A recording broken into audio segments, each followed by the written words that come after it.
Bunda, Bunda, Bunda. Bunda Ponaliboda, Bunda Ponaliboda. Délivrance. Là, ma big issue, maman. Ok, ça va. Ça va. Kima.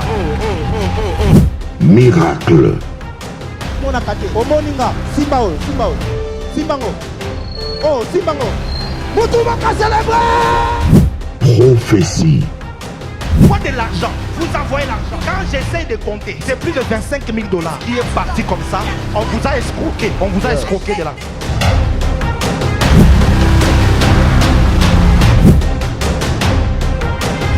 Briser l'autel de la sorcellerie qui bloque ma famille. Hôte, prophète Jimmy Mbaya. Du dimanche 23 août au dimanche 30 août de 16h à 20h. Kintambo Hôpital, avenue Tanganyika 48. Référence, station totale de l'avenue Oya. Spéciale clôture au stade Vélodrome de Kintambo. Dimanche 30 août à partir de 15h. Bunda Ponaliboda.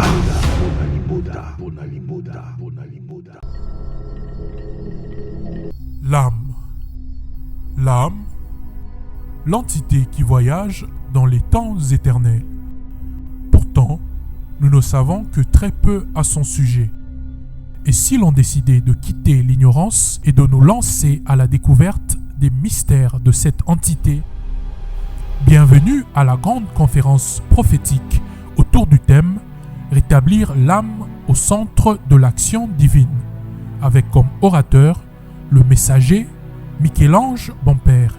Nous sommes de la génération de la fin de la fin. Donc les temps des apôtres, c'est déjà la dernière heure. Et notre temps, c'est les dernières minutes de la dernière heure. Si vous ne comprenez pas le temps, vous ne saisirez pas l'importance de revenir à l'évangile de Christ. Dimanche 30 août 2026, de 15h30 à 19h. Lieu, salle de fête empreinte. Avenue Madouda, 1 bis, référence Arrêt Bakayaou, commune de Bandalungwa. Cordial bienvenue à tous. Samedi 15 août 2026, mesdames et messieurs, très chers téléspectateurs,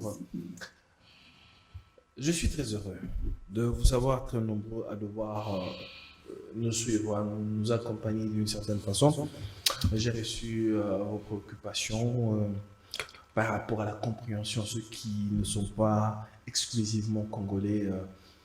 Et je l'ai pris et vous accordez une importance à ce que nous sommes en train de faire et que vous voulez vraiment comprendre, être connecté, quoi. Voilà, je comprends et on fera de notre mieux pour que toutes nos émissions soient toujours en français pour vous permettre aussi à comprendre et à suivre l'intégralité de nos émissions. Alors aujourd'hui, nous sommes dans le partage, comme j'ai l'habitude de le dire. Abonnez-vous, vous qui suivez en ce moment et que vous n'êtes pas encore abonné sur notre chaîne, et partagez le lien et ainsi que la nouvelle. Je vous invite tous. J'ai l'habitude de le dire que sur ce plateau, nous faisons juste un partage sur la parole de Dieu, une façon d'apporter la lumière, encore d'éclairer les enfants de Dieu d'une certaine façon. Aujourd'hui, nous faisons une étude assez profonde sur les Écritures par rapport à la parole de Dieu.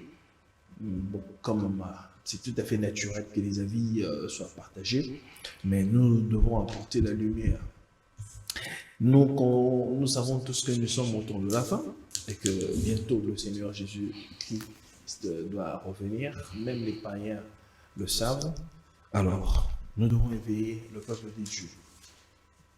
Quelle heure est-il? Quel est le temps dans lequel nous sommes? Nous parlons sur Élie de Malachie 4, parce que la dernière fois que nous avions tenu cette émission avec le frère Anthony Chamba et le frère Isaac, il y a eu tant de demandes. Alors, nous faisons la continuité de cette émission, mais aujourd'hui pas avec le frère Anthony, avec le frère Patrick qui est là avec nous. Élie de Malachie 4.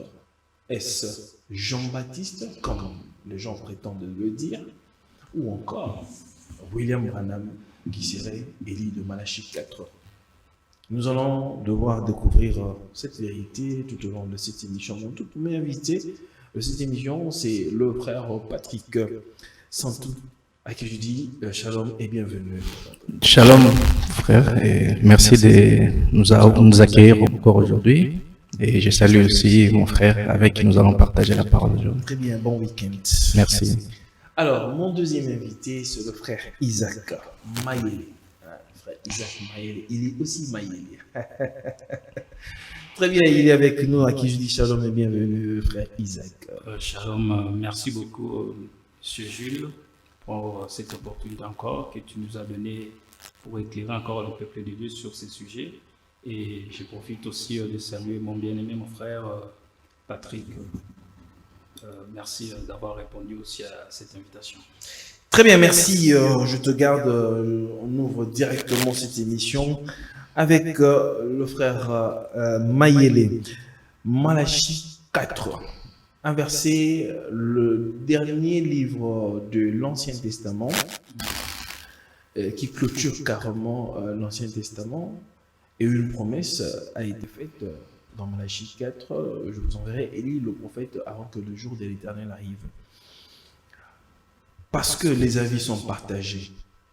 Élie de Malachie 4 doit-il venir avant le jour de l'Éternel arrive, ou Élie de Malachie 4, son accomplissement a déjà eu lieu? Vous avez 5 minutes. Merci beaucoup. Je pense l'autre fois, j'avais essayé d'expliquer les jours, ce qu'on appelle jours dans les Saintes Écritures. Je profite directement de parler aussi et de répondre rapidement à votre question. Si Élie de Malachie 4 est Jean-Baptiste ou c'est lui qui doit venir avant que le jour arrive. Je pense à l'avoir déjà évoqué à ce sujet. J'ai présenté Christ comme étant le jour. Ce n'est pas moi, c'est les apôtres, je pense de Pierre 1, le verset 19, présentent Jésus comme étant un jour. Dans la notion du jour de l'Éternel, il faudrait savoir que Jésus lui-même est un jour. Et avant que Christ vienne, Élie vient toujours. Je suis dans... Il y a un point que certains de mes frères ne voient pas, surtout ceux du message.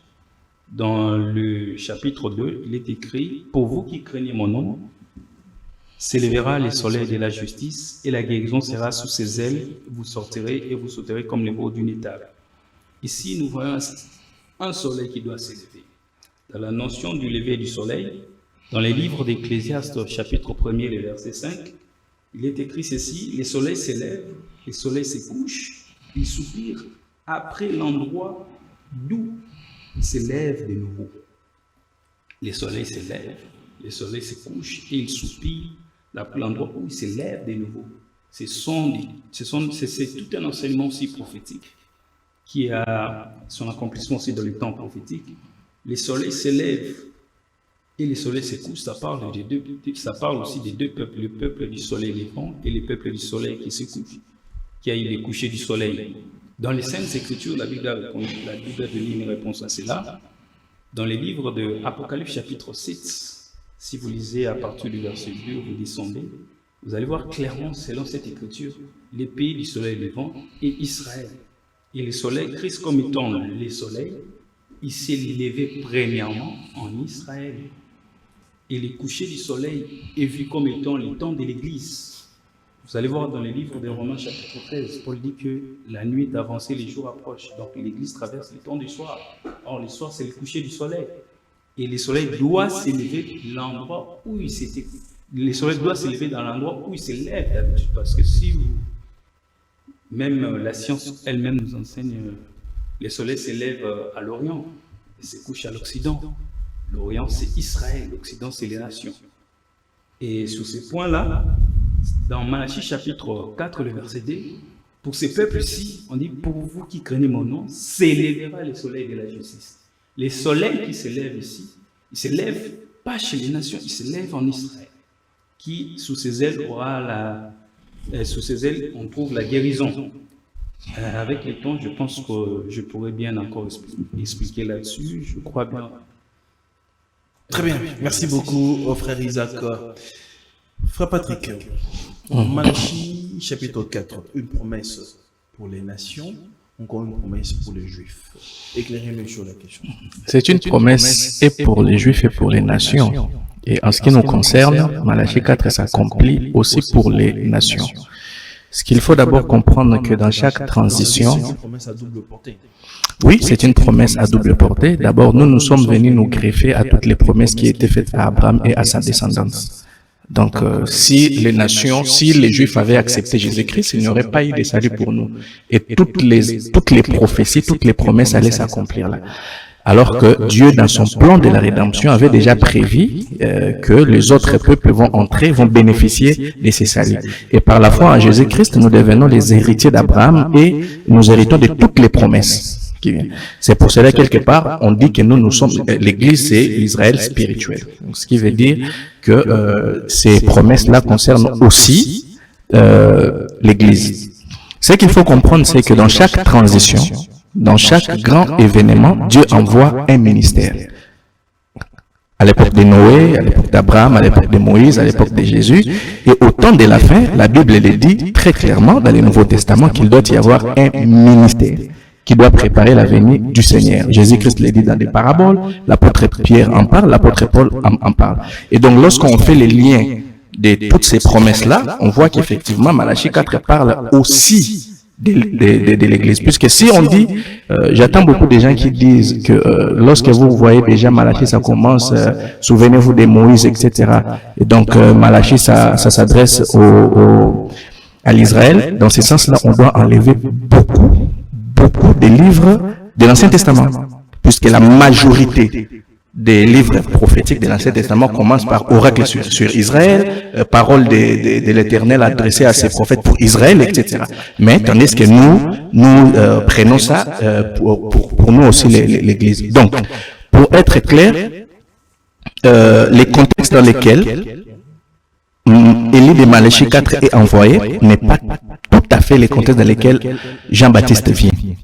Ce n'est pas tout à fait là. Et puis, Élie de Malachie 4 ne vient pas au jour de l'Éternel, il vient avant les jours de l'Éternel. Il vient pour épargner les gens dans la colère du jour de l'Éternel. Et donc c'est ça. Je n'ai pas très bien compris ce que le frère a voulu dire dans le jour. C'est une personne, le jour. Il n'y a qu'un seul. J'avais suivi les débats de la fois passée. Je n'ai pas très bien compris. Peut-être qu'il va m'expliquer. Mais il est très clairement démontré que avant que Christ ne puisse revenir sur la terre, il faut qu'il y ait un ministère. Et ce ministère-là est lié à la deuxième mission qui est dit dans Malachie chapitre 4-6, qu'il ramènera les cœurs des enfants vers le Père. Il ramènera le cœur des enfants vers le Père. Ouais. Ça veut dire que la première partie, c'est il ramènera le cœur des pères vers les enfants. Ouais. Très bien. Frère Isaac. Parce que dans ces chapitres-là, quand on remonte dans 3, dans Malachie 3, nous constatons très bien que il est dit, soudain entrera dans son temple l'Éternel que vous attendez. Et nous avons vu l'accomplissement de cette portion-là. Et le Seigneur Jésus-Christ était là. Maintenant, parce que dans 3, il n'est pas mentionné exclusivement, spécifiquement que il viendra avant le jour de l'Éternel, avant le jour de l'Éternel n'arrive. Mais plutôt dans 4, on nous dit, avant le grand jour est redoutable. Essayez un peu de nous faire ce parallélisme-là et de nous éclairer sur ce point-là. Ok. La notion du jour de l'Éternel, notion, si vous ne comprenez pas cela, vous risquerez aussi de mal placer les événements prophétiques dans les temps ainsi que dans l'espace prophétique. C'est pourquoi je disais au départ que Jésus est d'abord un jour. J'ai défini les jours ici par rapport à Christ d'abord, parce que dans le rouleau du livre, il est question de Jésus.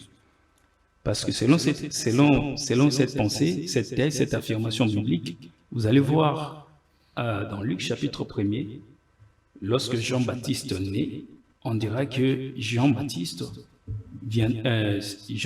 marchera devant Dieu avec l'esprit et la puissance d'Élie.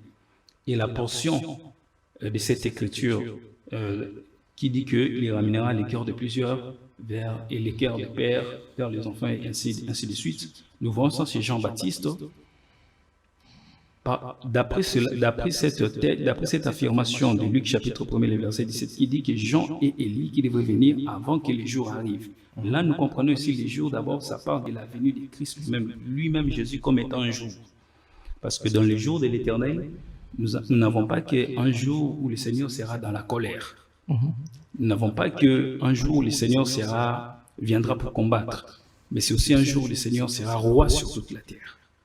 C'est les jours où le Seigneur régnera.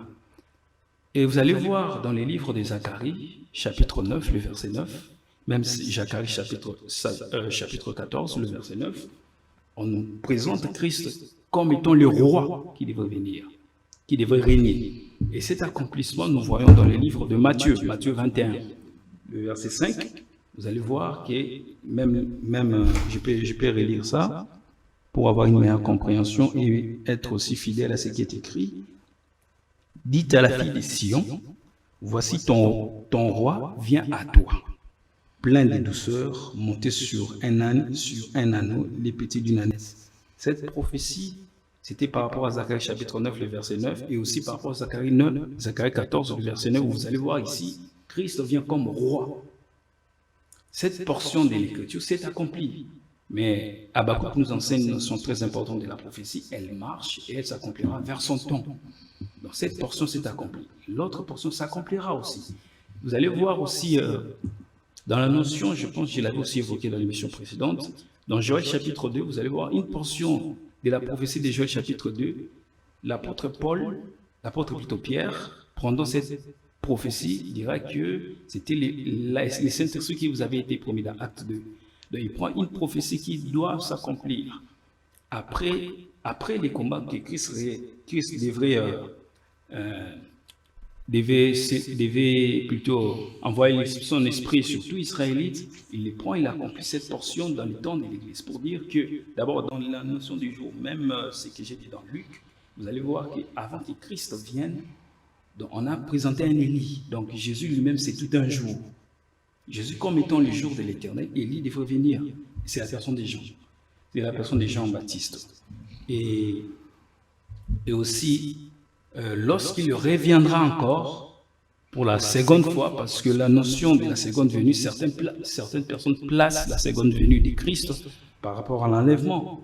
Mais quand on parle de sa seconde venue sur la terre, ce n'est pas par rapport à l'enlèvement ici. Sans pour autant t'interrompre, frère Isaac, quand on lit ici dans Malachie chapitre 3, on ne parle pas du jour.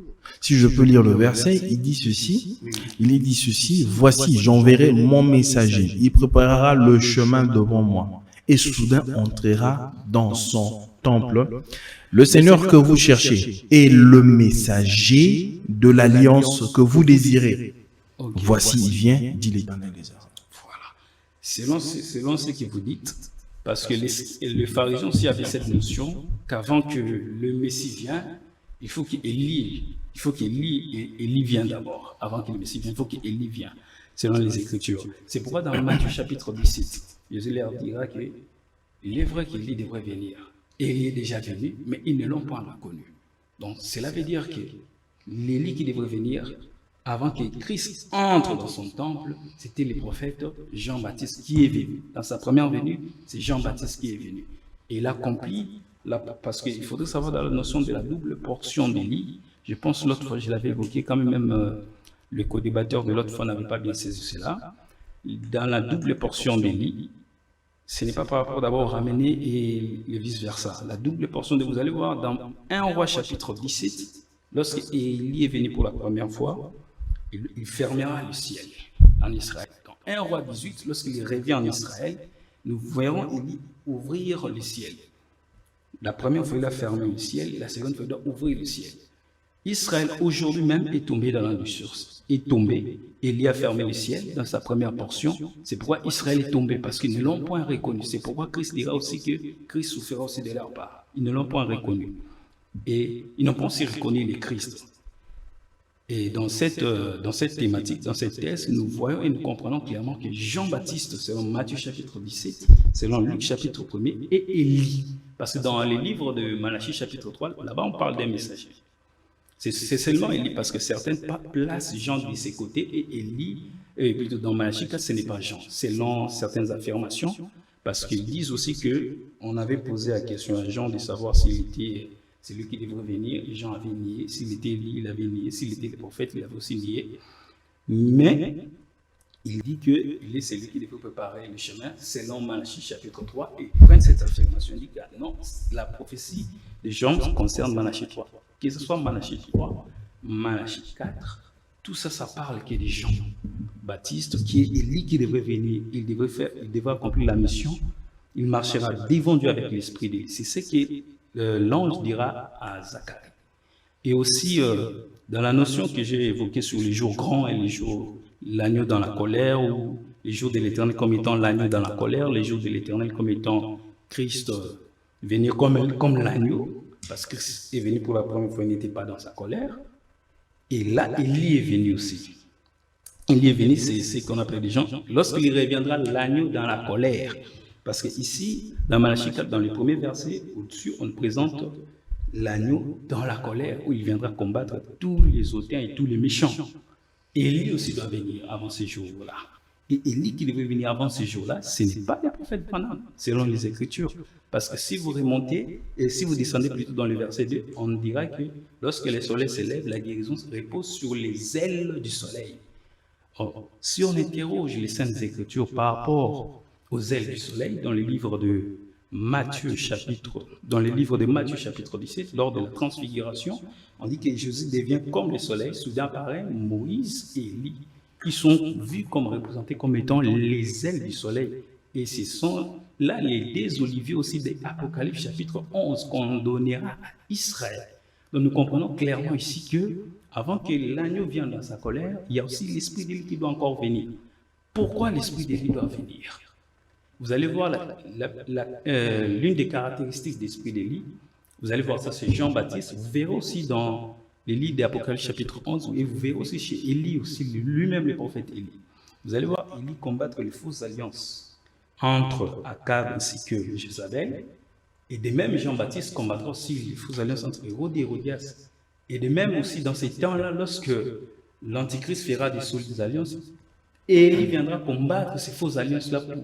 Donc, il mettra Israël, selon les Écritures dans Apocalypse chapitre 11, le verset 2, ces deux ailes du soleil vont conduire la femme dans les déserts, donc le mettre à part, hors de ces fausses alliances de la bête. C'est pourquoi c'est l'une aussi des particularités de l'esprit d'Élie que nous voyons chez Jean-Baptiste, et nous verrons encore dans Apocalypse chapitre 11. Pourquoi Apocalypse 11, je parle encore d'un Élie? Parce que là-bas, on mentionne aussi les deux oliviers, les deux prophètes qui doivent venir en Israël avant que Christ vienne dans sa colère. Dans la première moitié de cette année, Élie viendra, travaillera avec Moïse, bien évidemment, comme il est mentionné dans les Saintes Écritures. Très bien. Mais avant de te lâcher, j'aimerais que tu puisses éclaircir certaines choses. Parce qu'au début, tu as dit que avant que l'Éternel ne vienne, il y a toujours Élie qui doit venir. Alors, si le Seigneur est venu dans sa première venue, où il est venu pour mourir sur la croix, pour racheter l'homme, Élie est venu. Parce que l'Église aujourd'hui attend encore le Seigneur Jésus-Christ pour l'enlèvement. Ça veut dire que Élie doit aussi venir, toujours dans ce que tu as dit au début. Ce n'est pas ce que moi j'ai dit, mais c'est ce que tu as dit. Si Élie doit venir avant que le Seigneur ne vienne, Jésus, avant qu'il ne vienne, c'est-à-dire entrer dans son travail, Élie était venu. C'est-à-dire avant que l'enlèvement ait lieu, Élie doit aussi venir. Et pour chuter, quand on regarde dans le verset 3, de Malachie et 4, on voit des séquences beaucoup plus différentes. Et la manière de la formulation, est-ce par hasard que les choses soient telles quelles? Parce qu'ici, on dit, il ramènera le cœur des pères vers les enfants. Mais ici, on dit, il ramènera le cœur des enfants vers les pères. avant que le jour de l'Éternel, le grand jour et redoutable. Mais le Seigneur Jésus-Christ, quand il est venu, ce n'était pas le grand jour et redoutable. Ok. Je réponds. Oui, Dans oui. le livre de Ésaïe, chapitre 34, les versets, je pense, Ésaïe 34, je prends rapidement. Pour répondre rapidement à cette question, je prends Ésaïe et je prendrai aussi toujours Ésaïe 61 aussi pour répondre à ça, si Dieu me le permet. Non, c'est Ésaïe 35, le verset 4. Dites à ceux qui ont le cœur troublé, prenez courage, ne craignez point. Voici votre Dieu, la vengeance viendra. La rétribution des dieux, il viendra lui-même et vous sauvera. Selon cette écriture, quand Christ vient, selon la notion, et quand Christ, le Messie, vient, il doit venir aussi venger, n'est-ce pas? Il doit aussi venir venger. Votre Dieu viendra, la vengeance viendra, et la rétribution des dieux, il viendra lui-même et vous sauvera. C'est ce qu'aussi Israël attend. Il attendait les dieux qui devraient venir, qui devraient aussi venger. Mais nous allons voir, lorsque Christ, qui est le Messie, qui devrait venir, il n'a pas vengé. Mais d'abord, selon cette prophétie, on ne dira pas que la prophétie... L'Église n'attend pas la vengeance. Non, attendez. Je donne une vision, comme ça je vais chuter directement avec votre question. Très bien. Selon cette prophétie, nous voyons bien et bien que Christ, qui est le Messie qui devrait venir, il est venu, mais nous voyons que Christ n'a pas vengé. Selon les Écritures, nous n'avons pas vu ça. Et il viendra plus tard. Mais selon la prophétie qui a été dite par Isaïe, parce que Christ répondra aux prophètes, plutôt aux disciples de Jean-Baptiste, parce que Jean l'avait posé cette question de savoir si c'était lui ou on devait entendre un autre. Il répondra par rapport à cette prophétie d'Isaïe, il dira, allez dire à Jean que les aveugles voient. Parce que si vous descendez, il dit, alors s'ouvriront les yeux des aveugles, s'ouvriront les oreilles des sourds. Jésus répond par rapport à cette prophétie, allez dire à Jean cela. Et donc pour dire que cette prophétie, c'était lui qui devrait venir, mais nous n'avons pas vu là où il a vengé. Et si je reviens, c'est pourquoi j'avais martelé, j'avais dit que dans la notion de la prophétie, Pierre a dit ceci, aucune écriture et aucune prophétie de l'écriture ne peut être objet d'une interprétation particulière. Mais selon la prophétie des Malachie chapitre 4, nous voyons qu'on nous présente un jour grand dans les premiers versets. Lorsqu'on descend un peu, on parle d'un peuple, on précise, on donne plus la précision sur les détails, sur l'accomplissement de tout ce qui se fera. Lorsqu'on descend un peu plus bas, on voit que pour ce peuple-là, on dit, souvenez-vous de la loi de mon peuple et souvenez-vous de la loi de Moïse en Horeb. Nous, l'église en Horeb, on n'était pas là. Comment devons-nous nous souvenir de Moïse? En Horeb, on n'était pas là. Et lorsqu'on descend un peu plus bas, c'est avant que ce jour arrive, je vous enverrai Élie.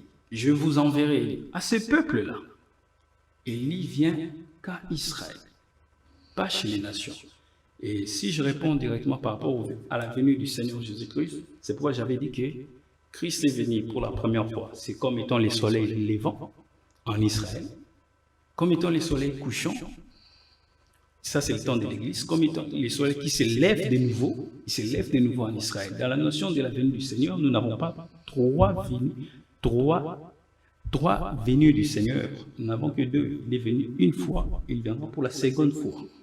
Parce que quand vous placez l'enlèvement de l'Église, vous allez voir dans 1 Thessaloniciens, chapitre 4, lorsque, à la voix de l'archange, un signal donné, les morts en Christ ressusciteront premièrement, et nous les vivants, et eux, nous irons dans les airs à la rencontre du Seigneur. Christ ne viendra pas, posera pas son pied sur la terre. Par contre, lorsqu'on parle de sa venue, lorsqu'il reviendra, il posera son pied sur la terre. C'est long. Dans les livres des Actes des Apôtres, chapitre 1, lorsque les deux anges diront aux apôtres que de la même manière il est monté, c'est de la même manière qu'il doit revenir. Interrogeons les Écritures. Comment est-ce qu'il est monté? Il était sur la montagne des Oliviers. Le prophète Zacharie répond à cette écriture, le prophète Zacharie avait déjà donné cette prophétie qui dit que en ce jour-là, il posera son pied sur la montagne des Oliviers qui est vis-à-vis de Jérusalem. Donc, l'annonce de la seconde venue de Jésus, Christ reviendra pour la seconde fois en Israël. Nous qui l'entendons aujourd'hui, l'Église, nous irons à sa rencontre dans les airs. Certes, il pourrait être dans l'atmosphère, mais il ne posera pas son pied sur la terre. Selon 1 Thessaloniciens chapitre 4. Quand tu parles de Élie, là, tu veux parler de Apocalypse chapitre 11, 12 plutôt. 11. Non, c'est 11, hein? Apocalypse chapitre 11, là, on parle de Élie et Moïse. Oui, 11. Les deux oliviers. Les deux oliviers, quand on parle selon la description, on ne voit pas cette description-là dans Malachie chapitre 4. C'est contradictoire un peu. Je reviens, frère Maïl. Frère Patrick, vous avez suivi comment est-ce que le frère Isaac a dit des choses. Il a dit que naturellement, Élie ne vient pas pour les nations. Parce que vous avez dit dans votre prise de parole que Élie vient et pour les nations ainsi que pour les Juifs. Bon, il a contredit avec les versets qu'il a donnés. Comment Élie doit venir pour les nations ainsi que pour les Juifs? D'abord, lorsqu'il dit que nous n'étions pas à Horeb, nous n'étions pas non plus aux plaines de Moab, lorsque Moïse dit aux enfants d'Israël que Dieu vous suscitera un prophète parmi vous, écoutez-les. Les nations n'étaient pas là. Mais pourquoi nous écoutons Jésus-Christ? C'est-à-dire le fait de dire qu'en Horeb, et d'ailleurs ce qui se passe aux plaines de Moab dans Deutéronome 18, c'est Moïse lorsqu'il en parle, il reprend ce qui s'est passé en Horeb. L'Éternel, à cause de ce que vous avez dit en Horeb, voici l'Éternel vous suscitera un prophète, écoutez-le. Donc, cette manière de dire que voici Malachie 4 dit, souvenez-vous de Horeb, automatiquement, ça ne concerne pas l'Église. Je vous dis que vous devez enlever Jérémie, vous devez enlever Abdias, vous devez enlever Sophonie, vous devez enlever Jonas, vous devez enlever Ézéchiel, vous devez enlever beaucoup, vous devez enlever Daniel. Parce que ces livres, ces prophètes-là sont venus dans des contextes particuliers.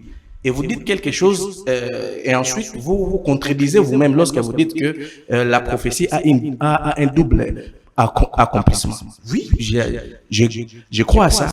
Les prophéties de la Bible s'accomplissent aussi pour Israël et en même temps pour l'Église. Donc il ne faut pas dire que non, nous n'étions pas là, donc ça ne nous concerne pas. Non.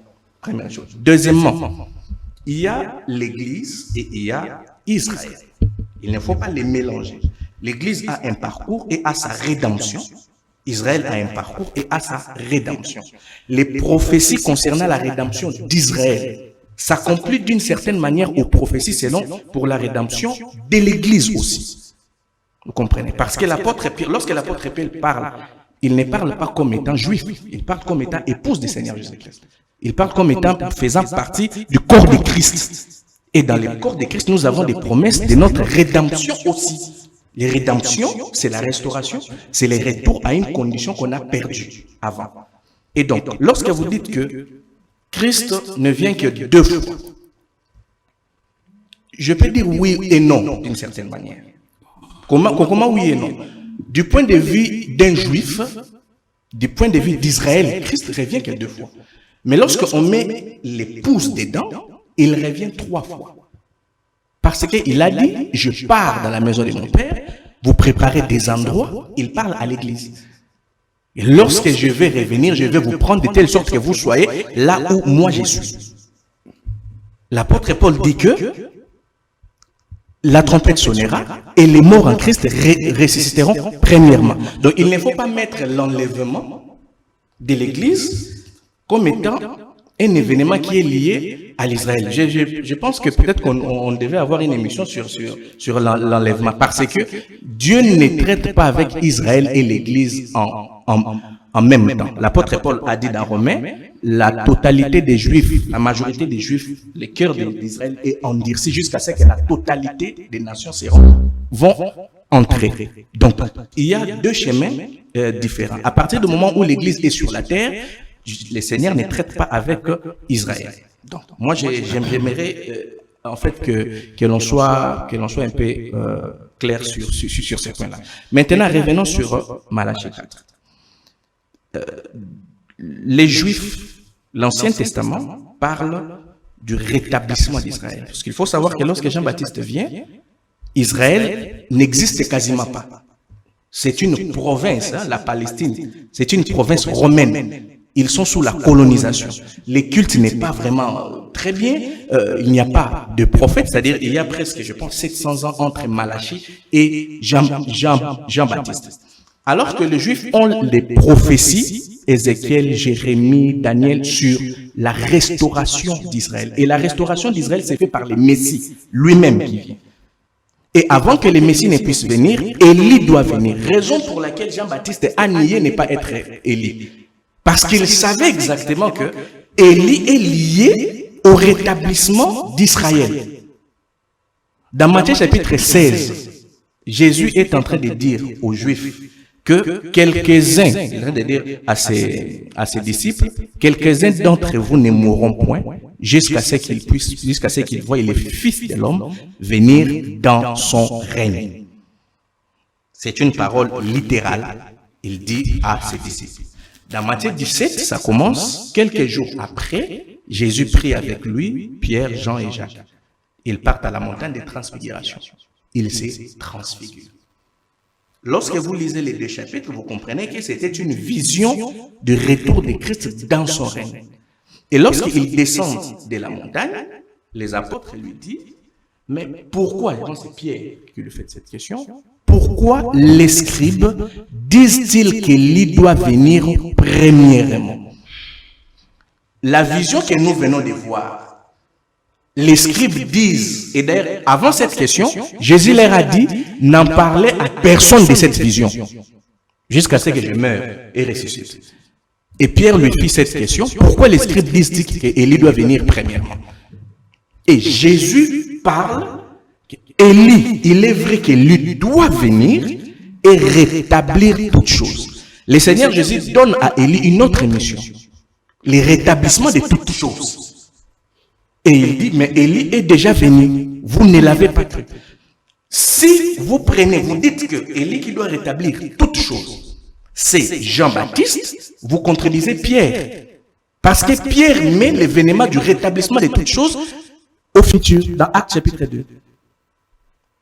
Donc nous ne pouvons pas avoir Jean-Baptiste qui a rétabli toutes choses du vivant de Jésus et avoir Pierre, quelques années après ou quelques mois après, dire que l'Éternel, le ciel va recevoir l'Éternel jusqu'au temps du rétablissement de toutes choses. La version d'Arby, je pense, dit que le ciel doit garder, puisque Pierre dit, convertissez-vous et afin que des temps de rafraîchissement vous viennent de la part du Seigneur, que le ciel doit garder jusqu'au temps du rétablissement de toutes choses. Vous comprenez? Donc, le rétablissement de toutes choses ne pouvait pas être Jean-Baptiste si le rétablissement de toutes choses était un événement futur. Et Pierre d'ailleurs dit que dont a parlé les prophètes. Puisque le rétablissement d'Israël, c'était une obsession. Souvenez-vous dans Luc chapitre 24, le chemin d'Emmaüs, les disciples disent quoi? Nous pensions que c'est lui qui allait rétablir Israël. Et c'était la même question dans Luc chapitre 1, dans Actes chapitre 1, on lui pose la question, Seigneur, est-ce le moment que tu vas rétablir le royaume d'Israël? Vous comprenez? Donc, le rétablissement de toutes choses ne s'est pas fait au moment de Jean-Baptiste. Ça ne peut pas être Jean-Baptiste. Et alors, nous croyons, parce que Pierre dit, s'adressant aux chrétiens, que nous entendons un salut qui doit être, vous êtes gardés pour un salut qui doit être révélé au dernier temps. Vous comprenez? L'apôtre Pierre est à ce moment-là, Jésus-Christ est déjà mort à la croix, nous avons le sang, etc. Nous sommes sauvés. Mais Pierre parle d'un salut qui doit être révélé au dernier temps. Ce salut-là n'est pas révélé au moment où il parle. Vous comprenez? Et c'est ce salut-là, c'est ce ministère-là qui va révéler les saluts au dernier temps que nous disons fait partie, c'est le prolongement de prophétie de Malachie 4. C'est ça le rétablissement de toutes choses. Parce que l'apôtre Paul a promis, a dit dans sa vision, l'apôtre Paul était un prophète. Il a promis dans la vision que effectivement il y aura l'apostasie, le rejet total, l'obscurité. Et Jésus-Christ a dit, puisque c'est là où je pourrais peut-être citer, les jours du Seigneur, ce n'est pas quelque chose à frapper les regards. Parce que le jour du Seigneur, l'avenir du Seigneur, c'est aussi le jour du Seigneur. Puisque on n'a pas vraiment très bien répondu, les jours du Seigneur, c'est quoi aussi? Les jours du Seigneur, c'est lorsque Dieu lui-même agit directement sur la terre. C'est lui qui prend les commandes de la terre. C'est ça les jours du Seigneur. Mais ça a des enchaînements. Par exemple, Christ, lorsqu'il est venu, devant Pilate, il a dit que mon royaume n'est pas encore sur la terre. Mon royaume n'est pas venu. Mais Jean-Baptiste, avant de l'introduire, avait dit que répentez-vous car le royaume des cieux est proche. Le royaume des cieux, c'était lui. Et nous, en croyant aux promesses de Christ, en recevant le Saint-Esprit, nous sommes transportés dans le royaume de son Fils. Nous sommes dans le royaume, mais c'est spirituel. Ce royaume-là viendra s'établir. Mais il y a des enchaînements. Et cet enchaînement-là, c'est ça ce qu'on appelle les jours du Seigneur. Il vient, lorsqu'il vient agir directement sur la terre pour anéantir les péchés et introduire les règnes millénium. Donc avant cela, il y aura l'enlèvement, les soupers de noces et les retours sur la terre, les saluts d'Israël, qui est un événement qui ne regarde pas l'Église. Donc voilà, je ne sais pas si j'ai répondu à toutes les questions. Très bien, merci beaucoup, frère Isaac.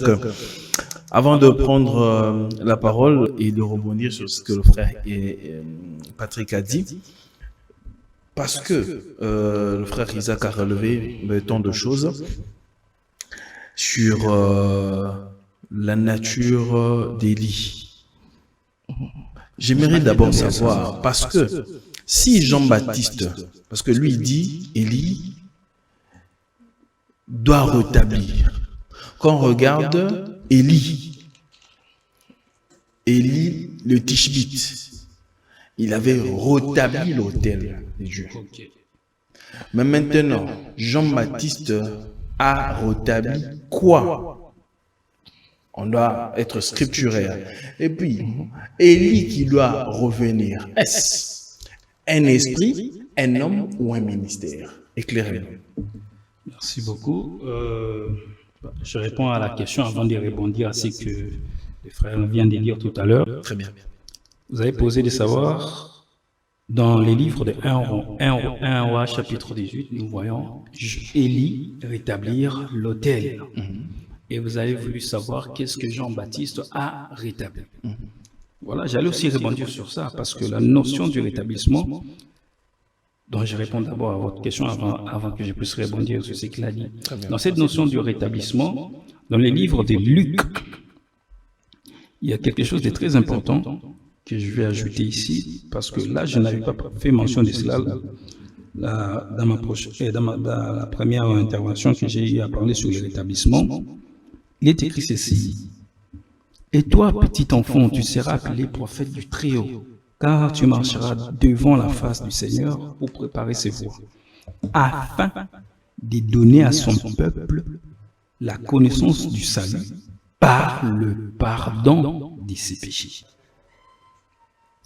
Or, ce que Jean-Baptiste a enseigné, c'était la notion liée à la repentance, n'est-ce pas? C'était la notion liée à la repentance. Qu'est-ce que Élie doit rétablir? Dans les livres de 1 roi, chapitre 18, si on relit bien cette écriture, vous allez voir que lorsque Élie renverse d'abord l'autel de Baal, lorsqu'il viendra poser maintenant l'autel pour invoquer les noms de l'Éternel, il posera 12 pierres, et après quoi vous allez voir le feu descend. Le feu est aussi l'image du Saint-Esprit, selon Acte 2, vous allez voir que le Saint-Esprit est descendu sous forme de feu ces jours-là. Parce qu'Élie, ce qu'il devait rétablir, c'était l'autel de l'Éternel qui a été renversé. C'est ce qu'Élie vient rétablir. Qu'est-ce qu'on appelle autel selon les Saintes Écritures? Vous allez voir rapidement dans les livres de 1 Pierre chapitre 2, le verset 5. L'apôtre Pierre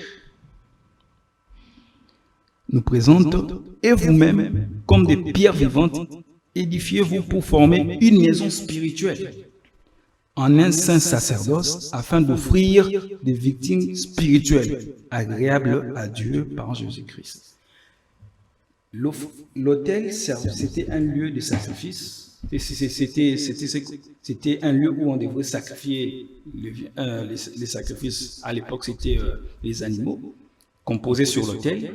Et après quoi, l'Éternel devrait agréer. Ici, nous-mêmes, nous sommes comme sacrifice. D'après les livres aussi des Romains chapitre 2, nous nous offrons encore comme sacrifice vivant à l'Éternel. D'abord, pour offrir le corps, pour se donner, ça commence par la notion d'abord de l'abandon des œuvres mortes, selon Hébreux chapitre 6, sans pour autant renoncer. Les renoncements aux œuvres mortes. Il faut commencer par les renoncements aux œuvres mortes. C'est ça même la notion, c'est ça même ce que Jean-Baptiste enseigne. Répentez-vous. C'était ça la notion, plutôt l'enseignement de Jean-Baptiste. Les peuples devraient se repentir et devraient se faire baptiser pour fuir la colère à venir. Donc, avant que le Seigneur vienne, avant que soudain les seigneurs entrent dans son temple, il faudrait d'abord qu'il prépare. Qu'est-ce qu'il devrait préparer? Il devrait préparer un peuple pour le Seigneur. Ça, l'autel qu'il devrait bâtir, qu'il devrait préparer, c'était un peuple pour le Seigneur pour que le feu puisse descendre sur cet autel-là. Comme cela s'est fait dans le livre des Actes des Apôtres, chapitre 2, dans le verset 30. D'ailleurs, Pierre dit ceci: répentez-vous, que chacun de vous soit baptisé au nom de Jésus. Répentez-vous, que chacun de vous soit baptisé au nom de Jésus pour recevoir les dons du Saint-Esprit. Les dons du Saint-Esprit est représenté comme étant le feu.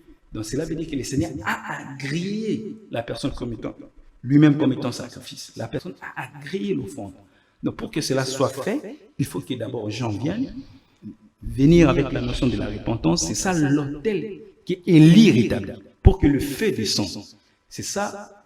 Comme Hébreux 10 nous dit, la loi n'est pas l'exacte représentation, mais c'est l'ombre des choses à venir. Et nous voyons Jean venir préparer l'autel qui était un peuple pour le Seigneur, avec la notion, c'est lui qui a enseigné sur le baptême de l'eau. Avant lui, personne ne l'a fait. Selon les Écritures, si vous lisez, vous ne verrez pas. C'est Jean qui est venu enseigner cela. Il est venu préparer l'autel pour le Seigneur. Après avoir monté, lorsque le feu devrait descendre sur cet autel-là. Voilà ce que Jean a rétabli comme étant tel. C'était tout un peuple pour le Seigneur. Parce que le bien-aimé a parlé sur beaucoup de choses ici. Et j'avais demandé aussi pour le ministère. C'est un ministère, une personne ou encore un esprit? Oui. Élie, c'est un prophète qui doit venir. Il naîtra d'un homme ainsi que d'une femme. C'est un prophète qui doit venir. C'est un homme. Oui. Ce n'est ni un ministère, ni il doit venir maintenant un esprit, accomplir un service qu'on appelle en d'autres termes ministère. Il doit venir accomplir un service ou ministère. Pour Jean, c'était ce qu'il devrait accomplir. Et c'est ce qu'il devrait rétablir. Dans sa notion du rétablissement de ce qu'il a évoqué dans Matthieu chapitre 17, d'ailleurs, les livres de Matthieu 17, Jésus est trop clair. Jésus présente ici Jean-Baptiste comme étant Élie qui devrait venir. Parce que quand vous descendez dans le verset 13, les disciples comprirent alors qu'il parlait de Jean-Baptiste. Il répondit, il est vrai qu'Élie doit venir. Il est vrai qu'Élie doit venir et rétablir toutes choses. Mais je vous dis qu'Élie est déjà venu, qu'ils ne l'ont pas reconnu. Donc Élie est venu, mais qu'ils ne l'ont pas reconnu et qu'ils l'ont traité comme ils ont voulu. D'ailleurs, Jean a été tué. De même, le Fils de l'homme souffrira de leur part. Les disciples comprirent alors qu'il leur parlait de Jean-Baptiste. Là, c'est trop clair. Donc, Élie qui devait venir rétablir, c'est Jean-Baptiste. Lorsqu'il évoque sur la notion du rétablissement d'après sa thèse... Non, d'après Jésus-Christ. Jésus-Christ parle de rétablissement de toutes choses. Oui, dans les rétablissements de toutes choses, selon ce qu'il vient entendre parler sur les rétablissements de toutes choses, qui est Israël jusque-là, Israël est toujours sous l'emprise et tout ça. Dans l'endurcissement. Oui, est tombé dans l'endurcissement. C'est parce qu'ils n'ont pas reconnu celui qui devait venir. Si Israël avait reconnu le Seigneur Jésus-Christ, nous n'aurons pas connu aujourd'hui Christ, parce que la Bible dit qu'il est venu chez les siens. Les siens ne l'ont point reçu. C'est pourquoi il est venu chez nous. À cause de cela, Israël est tombé dans l'endurcissement. Mais cela n'empêche qu'il devrait accomplir sa mission. Il l'a accompli. la notion de ce rétablissement qu'il devait accomplir, c'était d'abord préparer un peuple. Mais pourquoi C'est lui Pierre qui a évoqué- met ça, excusez, pourquoi Pierre met ça au futur? Si il a accompli ça, Qu'est-ce qu'il a mis dans le futur? Pierre dit que jusqu'au temps Jésus va revenir au temps du rétablissement de toutes choses. Donc lorsqu'il parle là, c'est un événement futur. Dans les livres de... Non, non, Actes, dans les livres des Actes, chapitre 1er, lorsqu'il parlait de...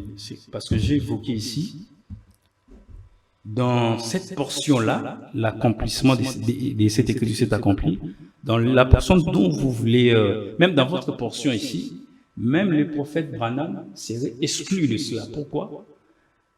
Parce que, vous allez voir, jusqu'aujourd'hui, Branham est mort. Mais Israël, il n'y a pas eu de rétablissement en Israël. Jusque-là, depuis que Branham est mort, je ne sais pas il y a combien d'années, Israël... Le rétablissement se fait non, en Israël ou bien non, mais chez les nations? Non, non. Je suis dans ce qu'il a dit. Est-ce que je peux mettre juste une Permettez, frère Patrick, qui finisse et puis vous allez Oui, rebondir. je suis dans ce qu'il a dit. C'est pourquoi j'ai dit, même jusque-là, Israël ne croit pas toujours au Seigneur Jésus-Christ. Israël est toujours dans l'endurcissement. Mais lui, il place J'avais plutôt évoqué- Malachie 4 non pour Israël, mais pour les nations. Ça, c'est une erreur.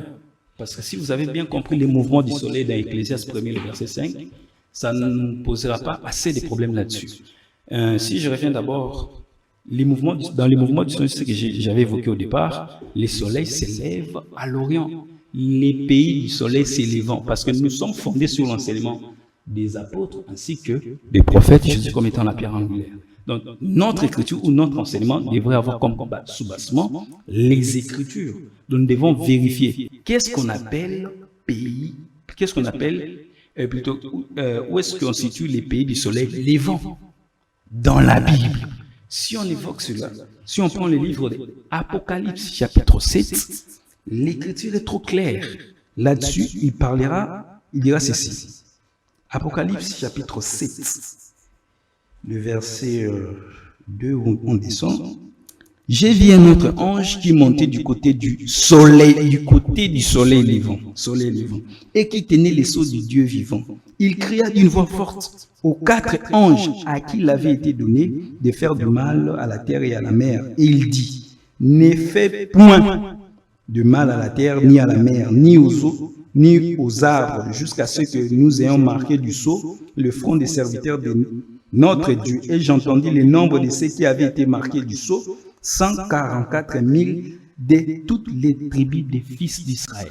Donc, les côtés du pays du soleil, plutôt les côtés ici du soleil levant, c'est les côtés de l'Orient ou les côtés d'Israël. C'est ces peuples-là d'où le soleil s'élève à nouveau, parce que selon Ecclésiaste, le soleil ne peut s'élever que là où il s'élève toujours.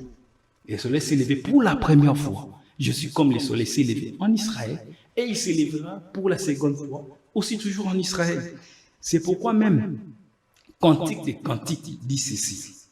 Cantique des Cantiques, chapitre 2, dit ceci. Le dernier, le verset 17. Avant que le jour se rafraîchisse et que les ombres fuient, reviens. Sois semblable, mon bien-aimé, à la gazelle ou au faon des biches sur les montagnes qui nous séparent. Cette écriture, c'est une prophétie. La femme qui parle ici est l'image de l'Église avant que son bien-aimé, avant que le jour se rafraîchisse et que les ombres fuient. Il doit venir, avant que ces choses arrivent, il doit venir. Il doit venir quoi? Lui prendre son bien-aimé. Donc, vous allez comprendre ici, d'après toutes les prophéties de la Bible, l'Église traverse les temps du soir. Avant que les jours puissent paraître, Christ vient prendre l'Église. Dans la notion, je voulais rapidement évoquer une autre notion, mais je pense que ça me prendrait un peu plus du temps. Et pour ne pas prendre beaucoup du temps dans ce que je suis en train de dire, les bien-aimés avaient parlé aussi dans les Écritures, là on a parlé de Moïse au mont Horeb, là où Moïse dit que Dieu vous suscitera un autre prophète. Deutéronome 18. Oui, il dit que pourquoi nous écoutons Jésus. D'abord, je pense que cette question, j'ai déjà répondu en parlant. Nous écoutons aujourd'hui Jésus parce que c'est lui qui, là où Jésus était, là où Christ est venu, ils l'ont rejeté. C'est à cause de cela que nous l'écoutons aujourd'hui. Sinon, il n'allait pas venir vers nous. Mais je reviens d'abord parce que Ecclésiaste dit qu'il n'y a rien de nouveau. Ce qui a été, ce qui sera. Nous avons vu ça chez Moïse, nous avons vu ça chez David, mais je n'entrerai pas là-dessus. Il faudrait savoir que cette prophétie des Moréens, cette prophétie que Moïse avait dit, l'accomplissement de cela, ça se trouve que dans la Bible, dans Jean chapitre 1er, lorsque Philippe rencontrera Nathanaël, il dira que nous avons rencontré ce que Moïse avait dit. Ah, c'était lui, le prophète, qui devait venir au milieu de ses frères. Donc c'était Christ. Donc la prophétie s'est accomplie déjà en Israël. À cause qu'Israël ne l'a pas reconnu. C'est pourquoi il est revenu chez nous. C'est pourquoi aujourd'hui, l'Église écoute le Seigneur Jésus. Merci beaucoup, frère Isaac. Frère Patrick. Réaction. D'abord, l'apôtre Paul dit que Christ, et vous l'avez rappelé, les Juifs ont refusé le Messie et ils sont entrés dans l'endurcissement. Il n'y a pas de salut pour les Juifs actuellement. C'est ça que l'apôtre Paul dit. Et Jésus, lorsqu'il envoie ses disciples, il dit « Allez, faites des nations mes disciples ». Il parle de l'Église, pas d'Israël. L'apôtre Pierre, lorsqu'il prêche ici dans Actes chapitre 3, il parle à l'Église, aux ceux qui doivent devenir des chrétiens. Il ne parle pas d'Israël. Et il dit, répentez-vous donc et convertissez-vous. Il fait la mission que Christ leur a assignée, de faire des disciples pour lui, pour que vos péchés soient effacés, afin que des temps de rafraîchissement vous viennent de la part du Seigneur. Et qu'il envoie vers vous, et qu'il vous envoie, c'est lui qui vous a été destiné, Jésus-Christ, que le ciel doit recevoir jusqu'au temps du rétablissement de toutes choses. Il parle aux chrétiens. Le rétablissement de toutes choses concerne les chrétiens. Christ doit revenir au temps du rétablissement de toutes choses. Comment peux-tu dire que Jean-Baptiste a accompli ça? Puisque l'apôtre Pierre ici parle au futur. Jean-Baptiste n'a pas accompli ça. Et lorsque tu dis que Pierre, en disant repentez-vous et ils sont baptisés du Saint-Esprit, donc c'est-à-dire Pierre aussi devient Élie.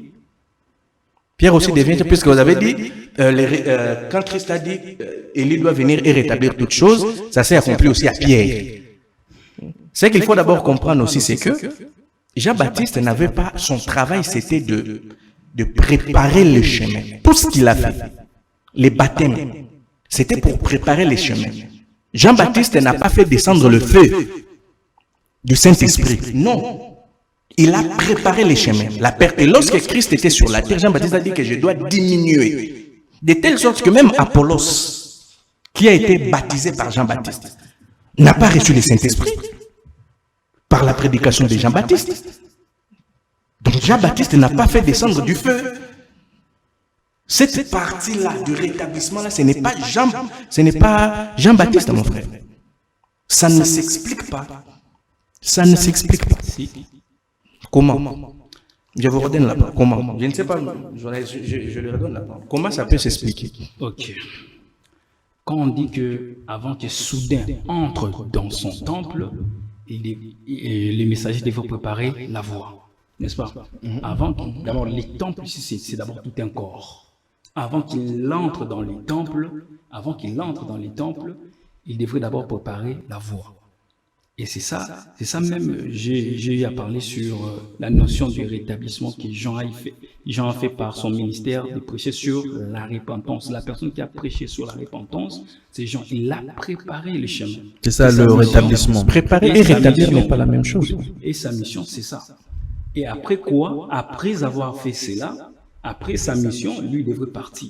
Et Jésus devrait accomplir sa mission. Après l'avènement du Christ, les feux devraient descendre. Donc nous voyons le feu descendre parce que c'est la portion de Christ comme étant esprit. Il entre maintenant dans les temples qui est le corps. Donc il faudrait bien comprendre les événements. Mais Christ est entré, puisque c'est moi qui vous ai donné la parole. Oui, moi j'ajoute maintenant certains éléments. Parce que selon le frère Isaac, c'est-à-dire le rétablissement, c'est la préparation que Jean-Baptiste a faite pour préparer le peuple Et c'est lui qui a pointé au peuple, voici l'agneau de Dieu. Il devait préparer ce peuple-là. Maintenant, ici, Malachie 4, qui, selon vous, c'est le prophète William Branham, qu'a-t-il rétabli? Et c'est quoi le rétablissement? Et nous éclairer aussi sur le rétablissement. Oui, le rétablissement, déjà, c'est faux de dire que préparer et rétablir, c'est la même chose. Préparer, c'est arranger de telle sorte que quelque chose puisse venir. Il devait préparer le chemin. Et le chemin là, quelqu'un va venir entrer. Et lorsque on dit dans Malachie 3, ainsi entrera dans son temple, ça s'est accompli au baptême de Jésus-Christ. L'Esprit est venu entrer dans les temples. Le temple, c'était le Seigneur Jésus-Christ lui-même. Jean-Baptiste a baptisé Jésus et l'Esprit est venu. Et Jean-Baptiste dit la personne, quand j'étais dans les déserts, on m'a dit la personne sur qui tu verras l'Esprit descendre, c'est lui-là. L'Esprit est descendu et venu descendre dans le messager, le Messie lui-même. Donc, Jean-Baptiste n'a pas rétabli, il n'a pas rétabli puisque même Jésus dit à Pierre, quand tu seras converti, Pierre n'était pas encore converti. Pendant tout, donc, c'est-à-dire, il n'était pas encore retourné dans son état initial. Le problème, le sacerdoce d'Aaron n'a jamais rétabli l'homme dans sa relation permanente avec Dieu. Ce travail-là, Jean-Baptiste n'a pas fait ça. Jean-Baptiste a préparé simplement les chemins pour que Jésus-Christ vienne et la prédication du Saint-Esprit commence. Et lorsque la prédication du Saint-Esprit commence ici, on dit que le chrétien, vous devez attendre, vous devez vous repentir, vous devez vous convertir, changer vos vies pour que le ciel vous envoie Jésus-Christ qui doit rester au ciel jusqu'au temps du rétablissement de toutes choses. Vous comprenez? Maintenant, la restauration que fait William Marion Branham, ce n'est pas une nouvelle religion. William Marion Branham vient rétablir ce que les apôtres ont enseigné. Je ne pense pas que le frère a déjà fait les lavages de pieds dans vos églises. Avez-vous déjà fait cela? Et bien sûr. Vous avez déjà fait les lavages des pieds? Ah, bien sûr. Ok, d'accord. Mais la célébration de la Sainte Seine, je pense. Non, pas je pense d'être sûr. Oui, on m'a déjà lavé les pieds. Bien sûr, je l'ai déjà fait. Ok, d'accord, c'est bien. Mais vous devez savoir qu'il y a un certain nombre des actes qui ne se font pas dans les églises aujourd'hui. Comment est-ce qu'on prend la Sainte Seine, les baptêmes au nom du Seigneur Jésus-Christ, même la compréhension du baptême du Seigneur Jésus-Christ. Vous savez, lorsque William Branham vient, il y a déjà une branche du mouvement pentecôtiste qui baptise au nom du Seigneur Jésus-Christ. Mais le problème, c'est que leur compréhension de Jésus seul, parce que Branham dit que Jésus ne pouvait pas être son propre Père. Vous comprenez? Et la compréhension de la divinité de Jésus-Christ, telle que William Branham schématise cela, n'était pas jusqu'à aujourd'hui d'ailleurs. C'est pour cela qu'il y a d'autres personnes qui n'arrivent pas à comprendre, même à l'intérieur du message. Ils disent que non, le corps de Jésus n'était pas Dieu, parce que la manière dont il est en train de l'expliquer. Donc, le rétablissement, ce n'est pas quelque chose de nouveau. On rétablit quelque chose qui existait, qui était en lambeaux, et on vient les rétablir. C'est comme un tableau qui est devenu poussiéreux. Vous pouvez vous regarder les tableaux, une peinture, vous voyez quand même qu'il y a la figure d'une personne quelque part, les yeux, mais le tableau est en lambeaux. William Branham vient pour nettoyer tout cela. Donc il n'amène pas une nouvelle religion. Et l'apôtre Paul a parlé de l'apostasie. Que la parole sera mise, c'est le rejet total de la parole. Et lorsqu'il dit, il donne l'exemple des cantiques, le soleil qui donne, c'est Christ lui-même. Le soleil, c'est Christ lui-même. Le soleil là qui s'élève, ça ne s'élève pas selon l'ordre géographique. Parce que dans l'ordre géographique, lorsque le soleil s'élève, c'est un nouveau jour. Or, la référence que tu as donnée, c'est très précise. Avant que les jours ne viennent, avant que ton étana, Zala après mon balino azoya. C'est pour cela que Christ dit qu'il vient dans la nuit. Il est le soleil pour nous. Ce n'est pas le soleil pour tout le monde. C'est nous qui recevons le soleil. C'est nous qui recevons la parole. Ce n'est pas quelque chose que lorsque Christ vient, le monde entier voit. Non, parce qu'il a dit que ce n'est pas quelque chose à frapper les regards. C'est pour cela qu'il a dit que je reviendrai dans la nuit, lorsque les hommes diront paix et sûreté. Il vient en secret. Il vient en secret. Mais lorsqu'il vient, nous recevons le soleil. C'est notre soleil.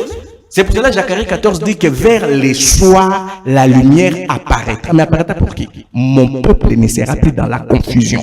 C'est pour mon peuple. Ce n'est pas pour tout le monde. Il y aura un soir, il y aura une nuit, mais la lumière viendra. Et vous ne dites pas pour Pierre, de Pierre, qui dit que il y a un salut qui est prêt à être révélé dans les derniers temps. C'est quel salut qui est révélé? Très bien. Je peux parler? Ok. Très bien, alors nous sommes arrivés carrément à la fin de notre émission. Ce serait votre dernier tour de parole. Voilà. Voilà. Il a évoqué les derniers temps, la notion du dernier temps. C'est pourquoi moi j'avais dit au départ que nous sommes fondés sur l'enseignement des apôtres ainsi que l'enseignement des prophètes et des apôtres, Jésus comme étant la pierre angulaire. Donc nous devons vérifier notre... D'ailleurs, Paul, quand il prêche, on vérifie Paul dans les Écritures. Quand on parle, le soleil s'est levé. Ce n'est pas du point... Il n'affirme pas du point géographique, mais du moins il doit affirmer du point de vue bibliquement parlant. Selon Apocalypse chapitre 7, évoque clairement les pays du soleil levant comme étant Israël. Ça, on devrait croire parce que cela est écrit. Parce que nous croyons à tout ce qui est écrit. Il a aussi parlé, je pense que vous avez évoqué quelque chose de Pierre. Vous avez parlé de Pierre. Oui. 1 Pierre. 1 Pierre 5. 1 Pierre chapitre 5. Qu'est-ce qu'il dit? Vous qui par la puissance de Dieu êtes gardés par la foi pour les saluts prêts à être révélés dans les derniers temps. Dans les derniers temps. La notion du dernier temps, Hébreu dit ceci, Hébreu chapitre 1er. On est dans les derniers temps, pas parce que aujourd'hui nous voyons ce que il s'est passé qui révèle le prophète Branham, c'est lui qui est venu nous faire entrer dans les derniers temps, selon ce qu'affirment les frères du message. Car c'est carrément faux. Parce que le dernier temps, nous sommes entrés dans les derniers temps lorsque l'Église a commencé. Dans Actes des Apôtres, chapitre 2, il dit dans ces derniers temps, dans les derniers jours. D'ailleurs, c'est ce que Joël dit. Dans les derniers jours, nous sommes déjà dans les derniers jours. D'ailleurs, Hébreu qui parlera dans les derniers temps. Dans ces derniers temps, Dieu nous parle par le Fils. Dans la notion du dernier temps, ne commence pas avec le prophète Branham et tout. Nous sommes dans les derniers temps selon les Écritures, pas selon ce que nous pensons ou selon nos émotions, ce que nous voyons, mais dans la notion du dernier temps. Hébreu chapitre 1er évoque que nous sommes déjà dans les derniers temps depuis l'avènement du Pentecôte. Donc, déjà dans ces derniers temps, il y a révélation de toutes choses. C'est le Saint-Esprit qui prendra ce qui est en Jésus-Christ et nous révélera. C'est pourquoi on dit Dieu dans ces derniers temps nous parle par les fils. Le Saint-Esprit aujourd'hui agit dans les ministères. Quand il est monté, il a fait 5 grâces ministérielles aux hommes, apôtres et ainsi de suite. Éphésiens 11. Dans le livre d'Éphésiens chapitre 4, 11. Vous allez voir, il a parlé de ces 5 grâces ministérielles. Il est établi dans l'Église, c'est pour l'œuvre de l'édification du corps de Christ. Pour l'œuvre et l'édification du corps de Christ qui est l'Église, Dieu va parler par le Fils, il utilisera ces 5 grâces ministérielles. Et non un prophète majeur. Parce que s'il y a un autre prophète majeur en dehors de Christ, en dehors de Jésus-Christ, en dehors de Christ qui est le dernier, parce qu'il est le premier et le dernier en toutes choses, c'est lui aussi le dernier prophète, parce que Christ, en lui, on a retrouvé tous les prophètes. Il est le tout dernier prophète. Vous allez voir ces mouvements-ci se faire chez Élisée. Lorsque Élie entre pour guérir l'enfant l'enfant de la Sunamite, Élie a fermé la porte. C'est pour dire qu'après lui, il n'y a plus personne qui viendra. Donc c'est lui-même qui va agir. Parce que Christ est venu, il agit dans 2 manières. Quand il est venu, quant à la chair, il est venu en Israël, il a travaillé. Et quant à l'esprit, aujourd'hui, il travaille à l'église. C'est l'esprit du mystère qui travaille. C'est seulement lui. C'est pourquoi il dira à ses disciples ceci. L'heure vient où je vous parlerai ouvertement du Père. Parce que pendant tout son temps, il n'a pas parlé ouvertement du Père, il parlait en parabole. L'heure où il a parlé, il a dit que quelqu'un parlera à ma place. Non, il parlera. Là, c'est la dispensation de l'esprit où lui-même agit. Parce que Paul dit que, dans le livre d'un Corinthiens 15, chapitre 15, dit que nous ne connaissons plus Christ quant à la chair, mais quant à l'esprit. Christ, aujourd'hui, agit dans l'église quant à l'esprit. C'est lui, le messager lui-même du temps de la fin. C'est lui qui annonce ce message. C'est lui qui apporte la révélation. Parce que pour avoir la révélation, il faut que lui-même puisse te révéler. Luc chapitre 10, il faut que lui-même puisse te révéler. Donc, il a révélé cela à ses serviteurs. Merci beaucoup, frère Isaac. Alors, frère Patrick, votre dernier tour de parole et que c'est là que vous allez aussi conclure. Bon, d'abord, frère, les apôtres majeurs ou les prophètes majeurs, ça ne s'arrête pas avec Jésus-Christ. Pour une raison simple. Lorsque Jésus-Christ envoie les disciples aller faire toutes les nations, etc., ils ont eu la formation, ils sont partis. L'apôtre Paul était un apôtre majeur, c'est un prophète majeur. Si vous enlevez les évangiles, vous enlevez les livres de Jacques, de Jude, l'Apocalypse, 1 Jean, 2 Jean, les livres de Pierre, vous restez uniquement avec les lettres de Paul. Vous avez la vie de Jésus, la résurrection, les baptêmes du Saint-Esprit, les retours, les milléniums, vous avez tout. Et en dehors de Paul, personne n'a prêché comme ça. Pierre ne nous a pas expliqué la justification pas par la foi. C'est Paul qui a donné l'ordre dans l'église, etc. De telle sorte que lorsque tu dis Hébreux 1, Dieu nous a parlé, etc. Mais qui parle? Qui vous parle de ça? C'est Dieu qui parle. Dieu nous a parlé par les moments, il parle par Christ. Mais c'est lui qui vous dit ça, c'est un homme, non? C'est un homme qui vous le dit. Dieu continue toujours à parler. Il a pris Paul, il dit, je vais faire de toi mon instrument pour les nations. Ça, c'est un appel particulier. C'est un appel particulier. Et il est le seul qui a réussi toute la révélation, qui n'a pas suivi les enseignements de Jésus. Il a réussi tous les enseignements par la révélation.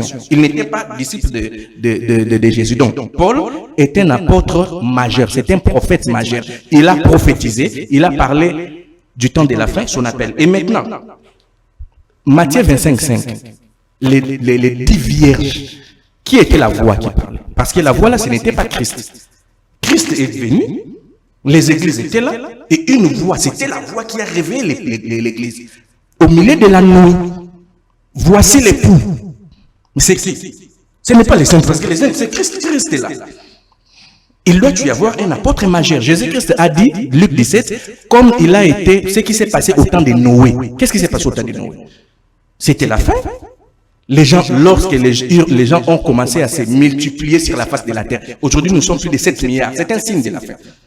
Les péchés, la polygamie, etc., etc. Et qu'est-ce qui s'est passé? Il y a eu un prophète, Noé, un prophète majeur, Noé. Et Jésus a dit, ce qui s'est passé au temps de Noé, comme tu répètes, tu vois que non, c'est écrit, il faut y croire. Il faut y croire. Jésus a dit, ce qui s'est passé au temps de Noé arrivera de même lorsque je reviendrai. Et on doit trouver Noé lorsque Christ revient. Donc, tout ça là, ça amène à ce que j'ai dit. Et lorsque tu dis les derniers temps, je vais arrêter par là. Je vais arrêter par là. Lorsque tu dis les derniers temps ont commencé avec Pierre. Mais oui, bien sûr. Les derniers temps, puisque eux, ils avaient l'espoir. Ils ne pensaient pas qu'ils allaient vivre longtemps. Ils savaient que Jésus-Christ va retourner bientôt. Et ils avaient l'espérance. Mais de l'air vivant, l'apostasie n'était pas encore là. De l'air vivant, l'ange Lucifer, l'impie, n'avait pas encore, ne s'était pas encore assis dans les trônes. Vous comprenez? Il y a tellement de prophéties dont l'apôtre Paul parle concernant les temps de la fin, qui ne se sont pas accomplis du vivant des apôtres. Donc il ne faut pas dire que non, la fin des temps. Et lorsque Pierre dit qu'un salut est prêt à être révélé au temps de... Mais à ce moment où il parle, le salut là n'est pas encore révélé. Vous comprenez? Donc voilà, je vais m'arrêter par là. Peut-être qu'on aura organisé d'autres... Très bien, merci beaucoup, merci à vous tous, très chers téléspectateurs, d'avoir suivi ce moment d'échange. Comme moi j'ai l'habitude de le dire, en réalité c'est pas un débat, c'est un échange. Nous sommes en train d'échanger sur la parole de Dieu. Voilà, si vous estimez que vous avez les capacités de venir échanger comme les frères là sur le plateau, et vous êtes le bienvenu. Vous pouvez toutefois contacter le numéro qui est affiché là, et pour qu'on vous reçoive aussi et que vous avez des arguments solides basés sur la parole de Dieu. On vous recevra sur n'importe quel sujet de la Bible. Merci beaucoup, frère Isaac Maélé, d'avoir été le nôtre aujourd'hui. Merci aussi à frère Patrick Santon d'avoir été de la partie. Moi, je vous dis un grand merci. Merci à Bestel, merci à Andrick, merci à la grande équipe de Congo Buzz. Vous allez suivre cette émission sur Congo Buzz Télévision ainsi que sur nos pages. Pour le reste, portez-vous bien. Que la paix soit avec vous et que Dieu vous bénisse. Au revoir. Pour la victoire! Bunda, Bunda, Bunda. Bunda Ponalibo, Bunda Ponalibo. Délivrance. D'abord, big issue, maman. Ok, ça va. Ça va? Kima. Miracle. Mona kate. Omoninga. Simbao. Simbango. Oh, Simbango. Moutouba ka célébrer! Prophétie. Quoi de l'argent? Vous envoyez l'argent. Quand j'essaye de compter, c'est plus de 25 000 dollars qui est parti comme ça. On vous a escroqué. On vous a escroqué de l'argent.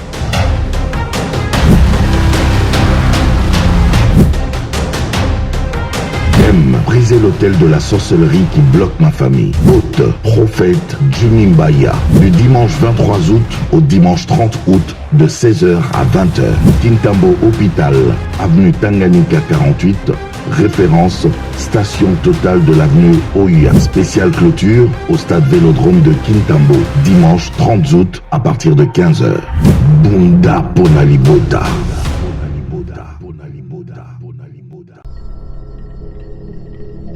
L'âme.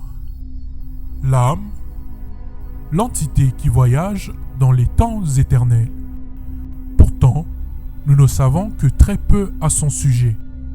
Et si l'on décidait de quitter l'ignorance et de nous lancer à la découverte des mystères de cette entité, bienvenue à la grande conférence prophétique autour du thème « Rétablir l'âme au centre de l'action divine » avec comme orateur le messager Michel-Ange Bompère. Nous sommes de la génération de la fin de la fin. Donc les temps des apôtres, c'est déjà la dernière heure. Et notre temps, c'est les dernières minutes de la dernière heure. Si vous ne comprenez pas le temps, vous ne saisirez pas l'importance de revenir à l'évangile de Christ. Dimanche 30 août 2026, de 15h30 à 19h. Lieu, salle de fête empreinte. Avenue Madouda, 1 bis, référence Arrêt Bakayaou, commune de Bandalungwa. Cordial bienvenue à tous.